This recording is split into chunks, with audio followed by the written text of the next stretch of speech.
గతంలో మనం చూస్తే పూంచ్ డిస్టిక్లో జరిగిన దాడిలో కూడా ఇండియన్ ఆర్మీ ట్రూప్స్ 35 సంవత్సరాల ఈ షహనాజ్ అఖ్తార్ని ప్రస్తుతానికి ఎల్ఓసి దగ్గర తనని అరెస్ట్ చేశారు. బాలాకోట్ సెక్టర్ కిందికి వస్తుంది. ప్రిలిమినరీ ఇన్వెస్టిగేషన్లో మరిన్ని డీటెయిల్స్ వచ్చినట్టు తెలుస్తుంది. ఒక్కసారి మనం చూస్తే ఇటు సెక్యూరిటీ ప్రోటోకాల్, ఇది నార్మల్గా ఒక బార్డర్ క్రాస్ చేసి పాకిస్తాన్ నుంచి ఒక మహిళ ఇండియాకు వచ్చినట్టే కనిపిస్తుంది. కానీ ఈ మహిళలే, ఇలాంటి మహిళలనే మొదటగా పంపించి ఎక్కడ బ్లైండ్ స్పాట్స్ ఉన్నాయి, ఇండియా నుంచి ఇటు పాకిస్తాన్ నుంచి ఇండియాకి బార్డర్ క్రాస్ చేసి వెళ్ళేటప్పుడు ఎక్కడ బ్లైండ్ స్పాట్స్ ఉన్నాయి, ఎక్కడ టెర్రరిస్టులను పంపొచ్చు అని మొదటగా ఒక మ్యూల్ టెస్టింగ్ అనొచ్చు.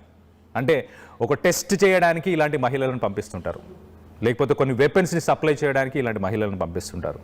ఇటు పెహల్గామ్ అటాక్లో కూడా ఆల్మోస్ట్ అటాక్ అయిన తర్వాత ఒక 200 మందిని ఇన్వెస్టిగేట్ చేశారు. దాంట్లో 10 మంది మహిళలు ఉన్నారు. ఆ మహిళలు ఆ టెర్రరిస్టులకి షెల్టర్ ఇచ్చారు.